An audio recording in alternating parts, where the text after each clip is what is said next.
Hello there, Ray here. Today I will be showing you this insanely fast glow lichen farm. This thing can produce as much as 108,000 lichen per hour. And click the subscribe button as I've designed a farm for every single new type of 1.17 item. And have the goal of farming every item in the game of Minecraft. You can check out my progress at this Google Doc, which I've linked down below.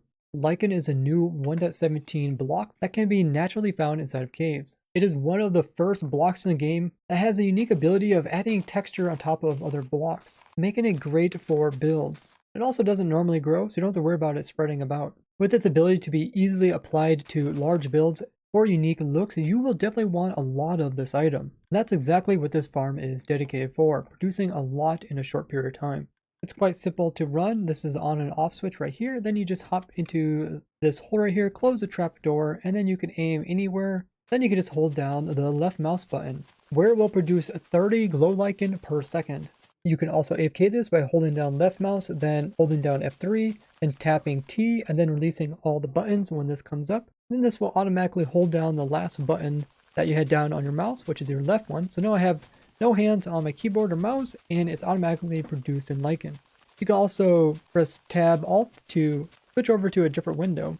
And this way you can AFK to produce all the lichen you ever need. Now to stop it, just press left again, and to get out of here, you're going to have to break this one and then click the trapdoor, go left and right, and then you can exit it and turn it off.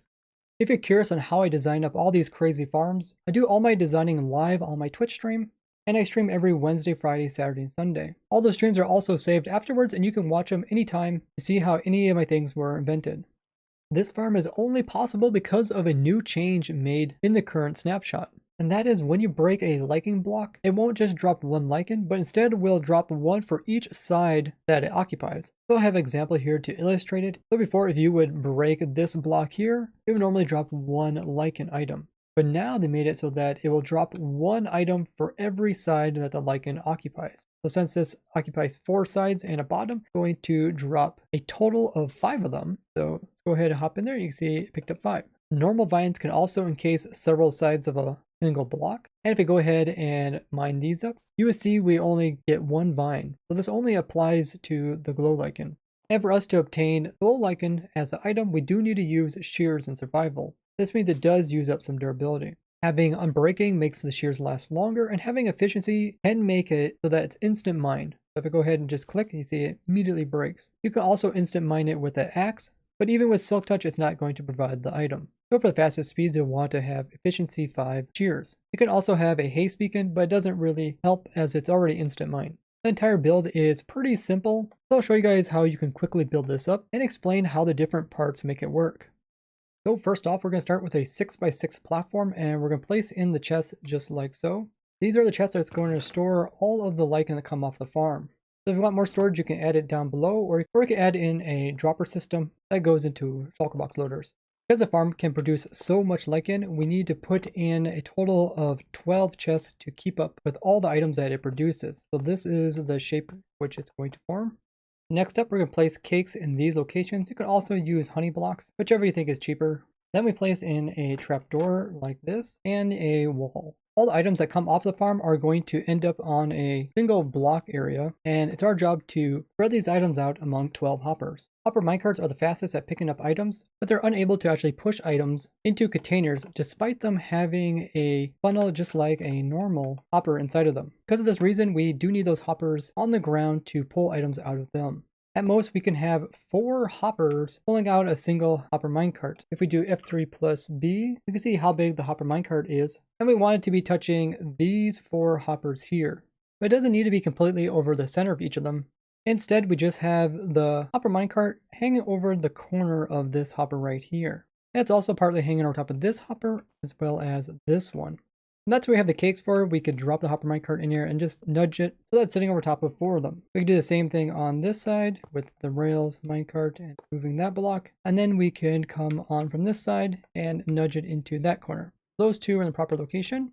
So we've done 8 of the 12. So we just need to put in 1 more right here. We'll put a block on top of this, a rail, hopper minecart, and we'll drop it down. And then we'll just nudge it towards the wall a little bit. We try to get between the wall and the trapdoor here. So with some slow nudges, we can slowly get it in there. Perfect. Now this one we want to be on top of these 4 hoppers, 1, 2, 3, 4. We just need to make sure that it's sitting up against this cake here. Now there's this trick that I showed you guys in the past where depending on which way you place in hopper minecarts, they will either not push each other, or if you put them this direction, they will push each other. And because of this, you can see they're actually nudging each other to stay in their corners. They aren't, just push them over there and then they should stay. So now we have 3 inputs going into 12. What we want to have is 1 input going into 12. So what we'll do is we'll put 1 hopper minecart kind of right here over top of all of them. So we'll place some blocks like this. We'll place in a grindstone right there. And then we'll place in a hopper minecart on top of this, drop it down. And what we want to do is just nudge it a little bit towards the grindstone and towards that wall. So it sits in just like so. And from here, it will be able to have all of its items picked up by the other 3 hopper minecarts, which will then put them into the 12 hoppers. So you can even test this if you put in a whole bunch of blocks right here. You should see how fast they get pulled out very quickly. And you should also see them all ending up in of these chests all the way around the entire thing. That means everything is working properly and everything is getting to the correct location. From here, you can place a trapdoor at the top of the side of this grindstone, and this will be the location where all the lichen will grow. So from here, you can place in some scaffolding blocks to help you better position in the dispensers. And what you'll want to do is have a dispenser on each of these sides pointing inwards, just like so. Then you can place a block here and we'll have 2 more dispensers, one on this side pointing inwards and one on this side. Then we'll place in a trapdoor right here. Now to wire this up, we'll go out 1 and then over 4 blocks, then down 1, and then lower we'll have some slabs. Then we'll go back up and connect this up to this block here. And then we just place down redstone all along this entire path. I place an observer right there, as well as right there, and that's going to create a clock. Now we'll place in blocks like so, and we'll have a sticky piston facing downwards, and then we can have a on and off switch on this. We'll just put it right here, and powering down, we'll grab it, pulling up, we'll turn it back off again. So that's all the redstone. The next thing we have to hook up is the hoppers, which provide bone meal to each of these. So you have to put the hoppers in a special way, otherwise you're not going to be able to fit them all in. So for this dispenser that is being pointed to by this one, we have 2 hoppers pointing inwards and 2 on top.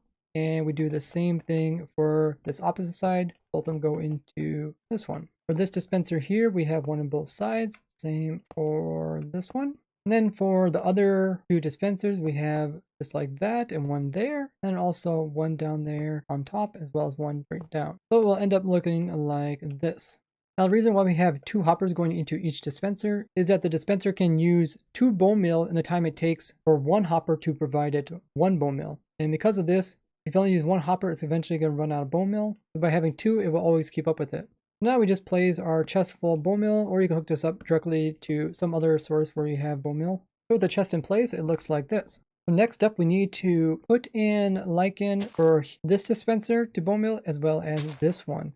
These 2 dispensers could be thought of as like a seeding device, as their job is to bone meal this lichen, which will then cause it to spread. And then one of the places it can spread is here. And then for this side, it will spread right there. And that's because in order for dispensers to use their bone meal to grow the lichen, there has to be 1 lichen block in front of it. But then from there, it can spread to any adjacent side. So this one will also bone meal this one, producing 1 here. And then it will bone meal this side, producing on this adjacent side.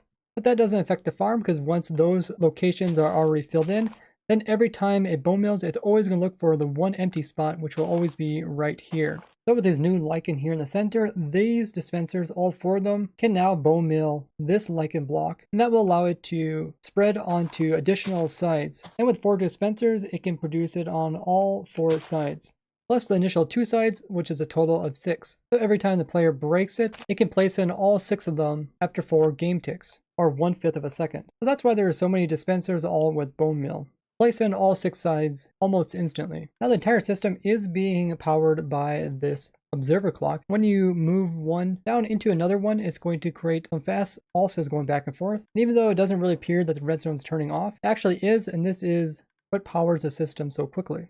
It's actually being powered from both sides. This power here is also going to this side, and this power on this side is also going to that side. The only downside to having such a simple clock is that when the dispensers are powered, they're going to randomly choose where to put in the lichen. And not all the dispensers go off at the exact same time because the game has to do stuff in order. And because of this, we can have the occasion where this dispenser tries to bone meal the lichen here, but the lichen hasn't grown yet because this dispenser hasn't bone mealed its one, and therefore it hasn't placed it over here, and therefore this one, when it bone meals, won't cause any growth.